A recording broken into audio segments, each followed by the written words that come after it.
All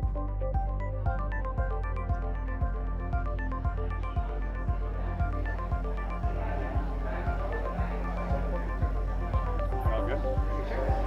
Come on up, y'all. Hang on here.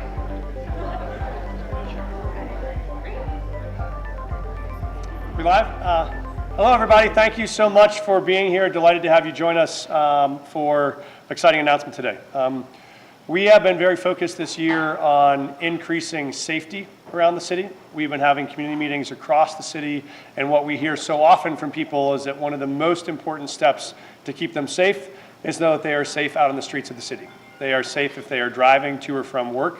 They are safe if they are on their bike going across town. They are safe if they are just walking from their house to their grocery store or to any other neighborhood location. And so that is why today we're really focusing on what the actions are we can take to immediately reduce traffic-related deaths in and around Denver. And so we're excited to launch today our new effort that we are calling our SPEED program, which is focused on the single biggest driver of death and serious injuries in the city, which is people driving too fast. And so I'll say a couple of words about these priorities and give it over to Amy Ford to talk a little bit more in depth. What we know right now, again, is that the largest number of fatalities that are happening are driven by people driving at excessive speeds. We know the largest number of those fatalities are occurring on what we call our high injury networks. They are roadways across the city that are the most traveled, that are the fastest traveled, and that are the most lethal. And so what we want to do is really focus our resources on how we can help keep those high injury networks safer. And we are launching today a pilot project where we will deploy all of these strategies on two of our most dangerous high injury networks, both on the west side of Denver, one on Federal Boulevard and one on Alameda. And so I want to talk to you a minute about the 5 strategies that we are going to deploy here together. We view this as the next step in our work in Vision Zero with the goal to try to reduce the total number of traffic-related fatalities by 50%. Over the next 2 years. And we believe this strategy can help us get there. So we'll talk in a little more detail, but let me tell you what the 5 things are that we will be rolling out today that will be started in these 2 pilot projects. The first is we know that we can significantly reduce speed by just having people aware of what the speed is and what their speed is. That means both we will start by increased visibility around speed limit awareness on these corridors.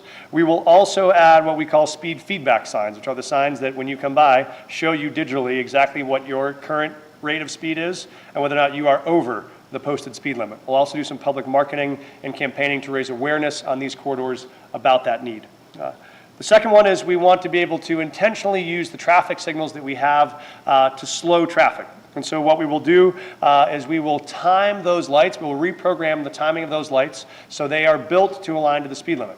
That means if you are going faster than the speed limit, you are going to naturally hit red lights. We are going to make sure you cannot ride a green wave that will let you go 50 miles an hour down a 30-mile-an-hour corridor. We actually want to time those lights to make sure you are going at the speed limit or below, and if not, we are actively slowing you. The third part of that is we know that more than half of the deaths and serious injuries that happen on our roadways right now happen at night. Harder to see people, there's less traffic, and you think you can just take off down a roadway at much higher rates of speed. So these corridors will also pilot what we call our rest at red policy, which is in the middle of the night or late at night when we're not worried about traffic moving. We will have stoplights set to rest at red, so their default position will be at a red light until a car comes up to that signal and then notifies us that they are there, and then the lights can change to green to help them move. What that eliminates is very high rates of speed down empty corridors, eliminates late night racing on those corridors, and reduces the risk of someone who is walking or biking getting hit by someone who can't see them.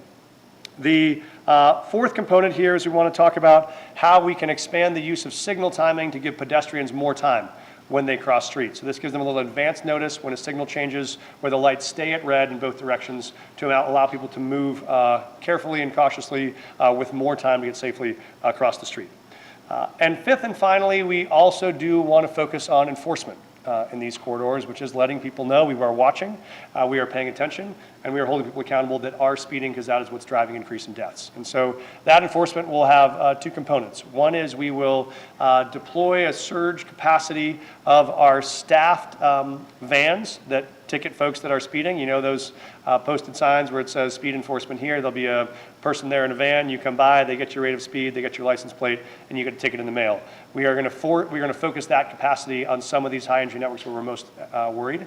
And we will also look at expanding our first pilots of speed enforcement cameras on these sites. This is a new capacity made available at the legislature last year, where we can have camera enforcement that identifies someone who's speeding, captures the license plate, and tickets you remotely without having to pull officers off the street to do that. And so those are the 5 core components of what we believe can make a massive impact on making the streets of Denver safer and keeping people safer in all of their modes of transportation around the city.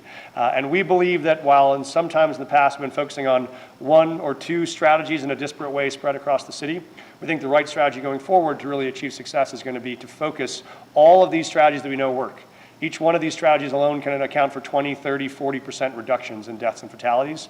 If we deploy them all in a coordinated way, we think we get dramatic transformation in terms of safety and in terms of outcomes. So we want to thank you all so much for being here. I want to thank Council President Torres, President Pro Tem Sandoval. Both have been very active in leading on this work around safety in their districts and citywide. We think the western part of the city has often been under-resourced around the improvements and supports needed to make these walkways safe. And we're excited to make this our top priority as the first place to start. So without any further ado, I will turn it over to Amy Ford, who will talk us through the details and the designs of this program with greater depth. So Thank you, Mayor. Yeah. Well, he certainly did a great job of describing this. And I think, we'll talk just a little bit about the statistics and the why and the how. And if you could flip through the slides. So when we talk about our fatalities on our roadways, I think you all recognize that we embrace the concept of Vision Zero, how we move forward to getting 0 deaths on our roads. And the reality is we've been going in the wrong direction. And over the last several years, in fact, nationally, as well as in Denver, we have been going up. And when you look at sort of those traffic fatality crashes and you look at our serious bodily injuries, our numbers right now range in 83. 83 people have lost their lives on Denver roads, and that has to change. If you could flip to the next slide. When we think about that too, we want to talk about how they're dying. And I know this is hard conversation to have, but it's important to understand who and what, because when we start talking about the kinds of measures we deploy, it's directly targeted at them. So as you can see, we have a number of deaths that are happening simply because you're in a car. And as you are traveling, and those vehicle deaths, in fact, have been going up. What has also been going up are pedestrians. Our pedestrian deaths have steadily risen here over the last number of years as we have more people out, more people active on our roadways, and they too are dying at higher rates than they would typically see how you're talking about how they use the transportation system. As we continue along, one of the reasons why is speed. And we said it before, the mayor articulately said it already, speed kills. And so I'll use a small example.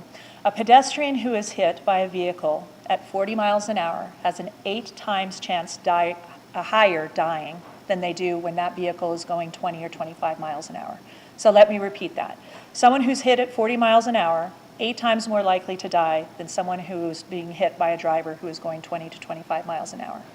That is the example and why, and the same thing happens for our vehicles as well. When you are going at higher speeds, the risk of fatality and the risk of being able to avoid that failure goes away. So when we think about this, we know where it's happening. We know where it's happening. We know where people sadly are losing those lives on our transportation system. And what you see in front of you is our high injury network. That high injury network, and we'll hand out to all of you, so you have this packet and we'll email it to you as well, are the areas where proportionally more people are losing their lives. That's a designation that we have and where we can look at how we do our focused intention and what we want to do to try to solve for this challenge. So if you could flip to the next slide, the mayor really articulately talked about the SPEED program. And so let me explain what that is. We have an extensive program that we have related to Vision Zero, how we implement safely, how we are being focused intentionally on working on how we improve safety along all of our corridors, from our neighborhood streets to our major arterials.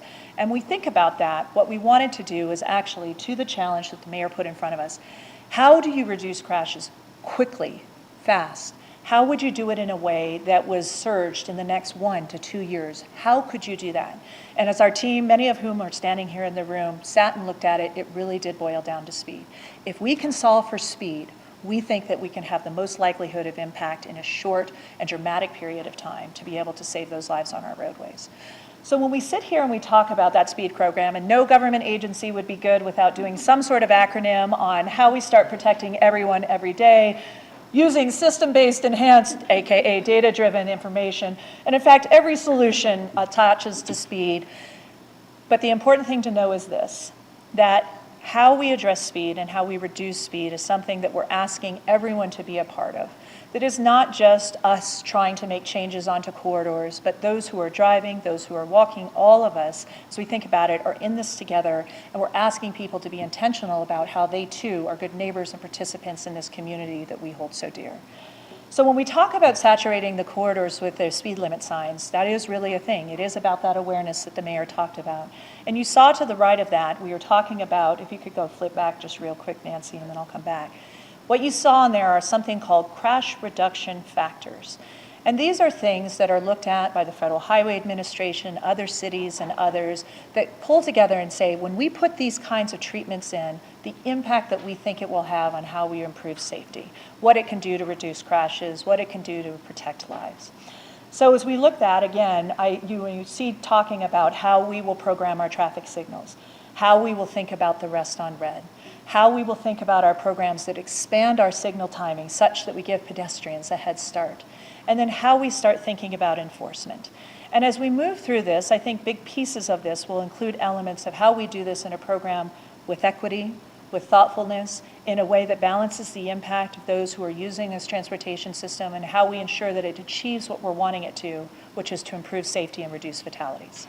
So as we close ourselves out, and I turn it to our colleagues here to talk a little bit, I wanted to just bring up one last thing, that you know that the speed program is an element that we are surging right now, that we also have a much improved areas of safety that we are focusing on and deploying in 2024.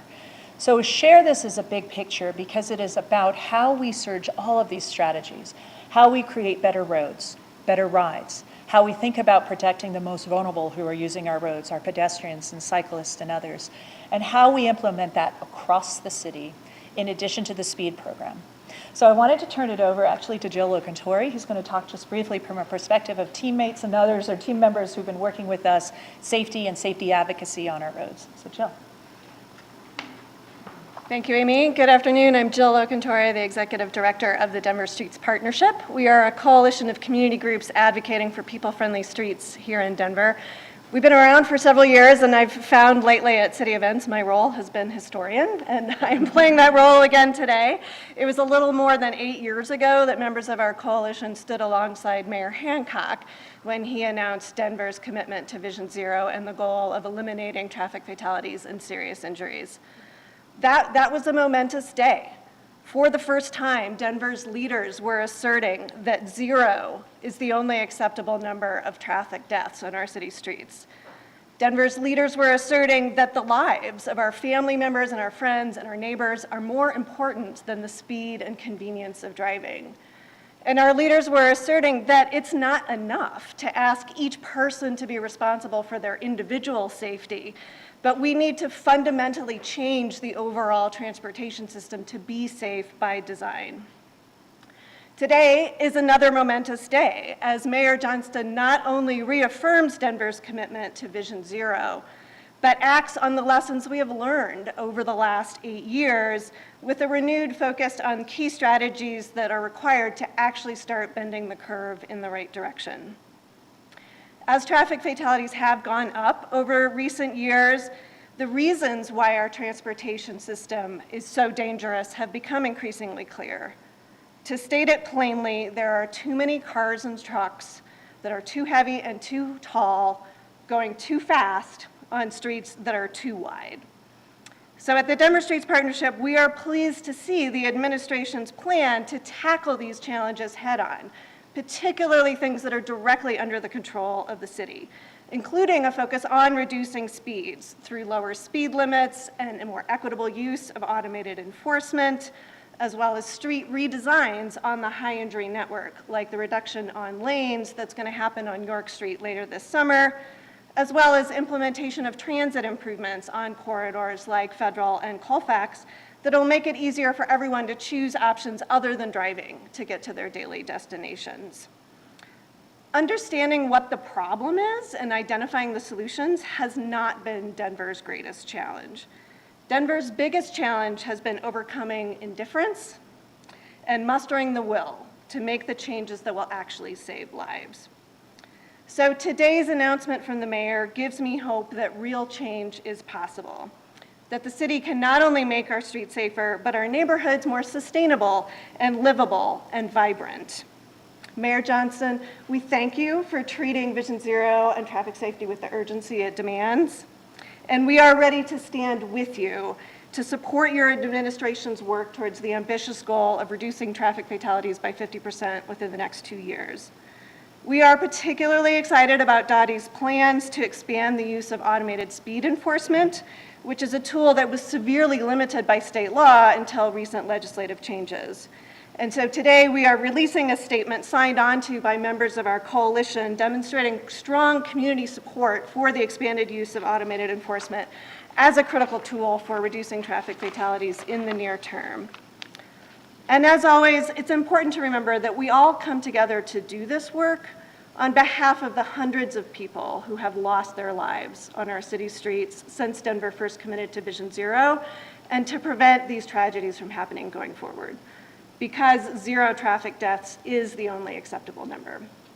And now I'd like to hand it over to my fellow advocate, June Churchill from the Denver Bike Lobby. All right, good afternoon, everyone. As Jill said, my name is June Churchill, and I am the Denver Bike Mayor, as selected by my fellow advocates in the Denver Bike Lobby. The Denver Bike Lobby was founded by a group of Denverites after a series of severe and deadly crashes in 2019 to advocate for safer streets, fewer cars, and an increased focus on biking and walking as ways to get around. For years, DBL and our many coalition partners, including DSP, have been calling on the state to truly commit to Vision Zero. No more piecemeals, no more backing down, and actually listening to community when we demand an end to traffic violence unfolding every day on our streets. Now, with new leadership, our city has a fresh perspective. Today, our mayor and city are recommitting to Vision Zero with significant action, not just words. I also wanted to take a moment to personally thank Director Ford for being so refreshingly transparent, open, and willing to try new things. Among those new things is automated enforcement, namely speed cameras. Last year, the state passed legislation allowing for us to finally use these powerful tools on our streets. In the wake of this law passing, myself and a few other members of the Denver Bike Lobby wrote a report recommending the expansion of these cameras. Why? Well, the FHWA has measured that fixed speed safety cameras can reduce injury crashes by 48%, with smaller but still significant effects for point-to-point and mobile cameras. As you see on the slide, automated enforcement has the highest crash reduction factor out of any of the solutions here. Our recommendations are also, my apologies. Second, serious social harms actually come from traffic stops, and having looked at the data nationwide, traffic stops actually don't decrease traffic crashes. Our recommendations are also consistent with SB 24-195, which passed this year, which furthers the idea that the fines that cameras collect from drivers dangerously speeding should be immediately reinvested into that community to change the design of the road. The law also gives us the ability to install these cameras on every dangerous state highway in Denver. Where dangerous behaviors are persistent despite other interventions, we must take advantage of these new laws and use cameras as they are intended to save lives. But I wanted to end my remarks with this. Cameras, signal retimings, sign density, feedback signs, and other interventions are all effective at reducing deaths, and lives will be saved by this program. However, they don't solve the underlying problem. Our roads are dangerous by design, and to fix this, we need money. Denver Moves Everyone calls for hundreds of millions of dollars in additional annual investment in our streets, but we can't fund it alone. I call on Dr. Cog, CDOT, and the federal government to help us get serious about getting to zero deaths. Decades of investment in dangerous road design and unsustainable land use practices caused this current crisis, and we need bold leadership at every level and significant new funding to rebuild our transportation system from the ground up. And as for Denver, we can't do it alone, but let's do what we can. Because zero deaths is the only acceptable number, I would now like to welcome the mayor back to the podium. Thank you so much. Thank you, June, so much. Thank you. We're so delighted to have you here. Thank you for your partnership. I think I'll open up to questions here. I'll just, yeah, open up to questions. Yes. Megan Irvine, White for Denver Post here. Mayor, now that you have almost a year under your belt, how do you evaluate the city's performance with Vision Zero thus far, and what would you change? Thank you. I would let Amy step into this too. I think today represents our first major step in what we see as the next chapter of Vision Zero. We believe that the vision was correct and the ambition is right, that zero is the only acceptable number. The question is always in the strategy. How do you take that vision and make it a reality? And I think what we've tried to do today is realize there are a set of practices that we know work. If we can deploy them all in the same places at the same time, and the streets that we know are the least safe, that gives us the best chance to make the biggest impact on saving the most lives. And so this represents our commitment to saying we're going to be very aggressive about deploying all those strategies aligned in the same places. And our goal is that we can show with these two high injury networks over the next 2 years, if we make dramatic reductions in fatalities there, we know this is a strategy that can then scale to all the high injury networks across the city as a way to bring these deaths down in every neighborhood. Mayor. Yes. June alluded to just funding from the state. What's been the conversations like with state officials about receiving the amount of funding you need for this vision? Sure. Amy, I'm going to let Amy jump in on that. So obviously, the state is a partner in how we think about funding, as is the federal government and our own investment in safety. And there were some recent legislation, if you might be aware, that was also talking about how we dedicate more direct funds to safety in the state. It was legislation that didn't quite pass. It was attached to a fee structure that didn't quite move. But I think a combination of things. We have great partners in the Colorado Department of Transportation who have executed Safe Street grants. In fact, we just used that grant to start work on a recent project on the West Colfax corridor that is pedestrian and safety improvements. A layer of that, our own investment in safety as we have our safety revenue funds and as we think about how we allocate those. We've just recently applied also for grants from the federal government, the Safe Streets for All grant. In fact, $20 million, we'll see if we were to receive it, that would actually allow us to take this program and to extend it and expand it across all of our 35 high injury networks. But it is a work in progress, as we recognize, and how we put these investments together is something very important and obviously something that we're continuing to focus on. Your administration was studying potentially banning turning right on red. I don't see that as any of the recommendations. Why isn't that part of the plan? You bet. I'm going to give that to Amy to talk about too for a sec. I'll just say, we believe there are multiple stages here. These are the things we want to deploy the most quickly and the most affordably. We think there are other long-term interventions that matter, including things like protected left turns with a turn signal at those traffic signals. Those are expensive to do at every site, and so those take more time and more resources. These are things we think we can deploy quickly and effectively to get an immediate impact right now on immediate safety, with an eye still towards the long-term infrastructure changes we'll need. I'll let Amy talk a little more about right on red. Yeah. And as we continue to look at this, actually, we have been exploring the no right turn on red, and we're starting to put together the programming and the thinking about that. Specifically, as we look at it in particular areas, our safety zone areas. So downtown being one of those primary areas. So in fact, just launched a study that will look at sort of treatments and actions that will help us improve all of the safety in our downtown area, which includes looking at a no right turn on red ban, if you will. How we look at that and extend that across is something that we've had good and long conversations about how we think about the application of that citywide, and so something of work in progress. Mayor, the Hancock administration on their way out on their Vision Zero update plan last spring said 25 miles per hour should be the speed limit citywide. Is that something you're going to pursue? I will let Amy jump in on this topic as well.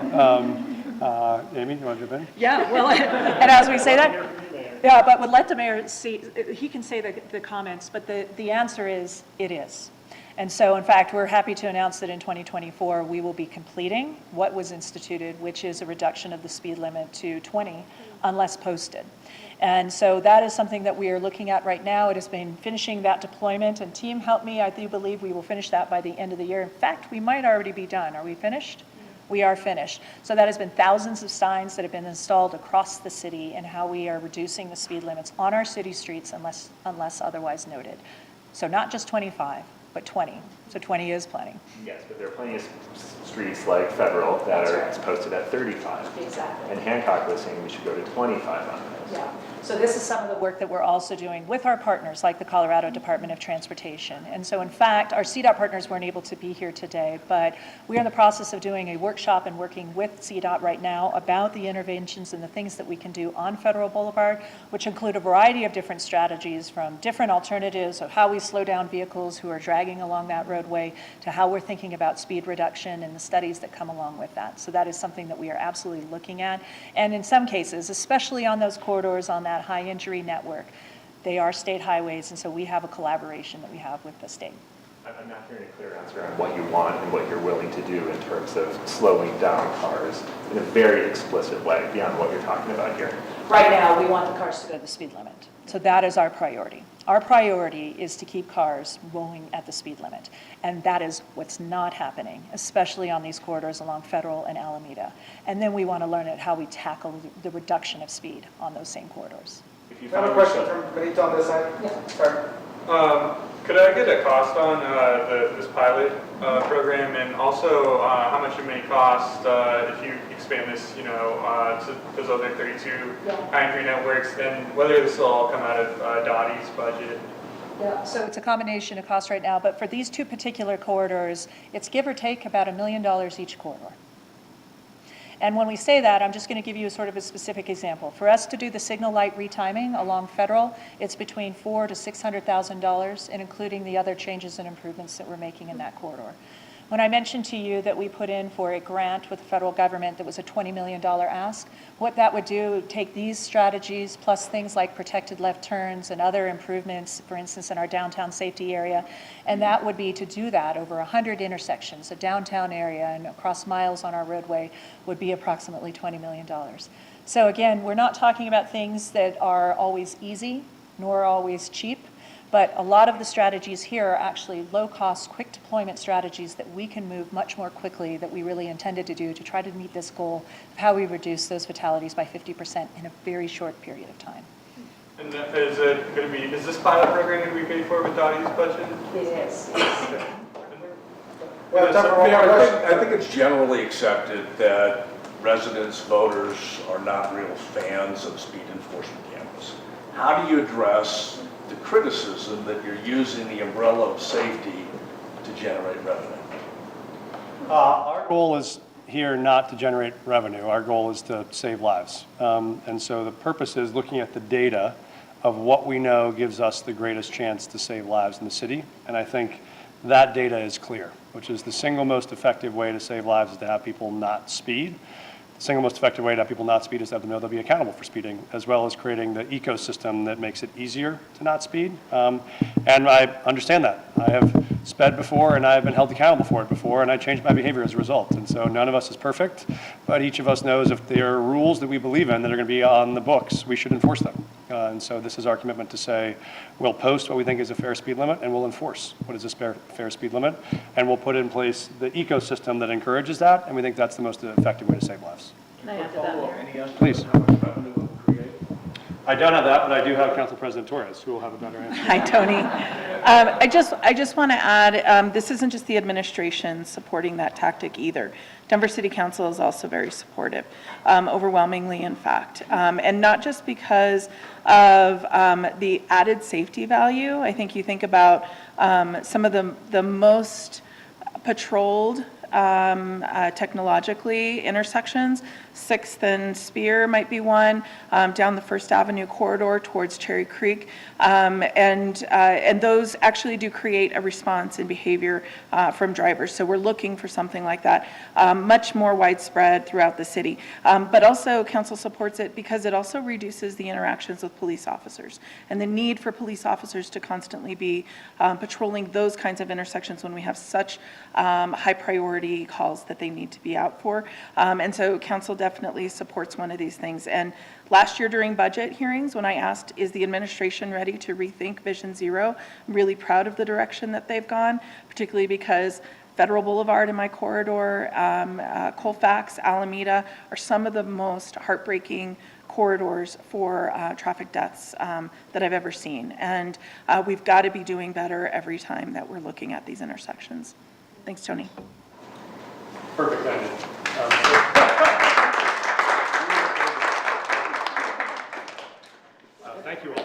for being here.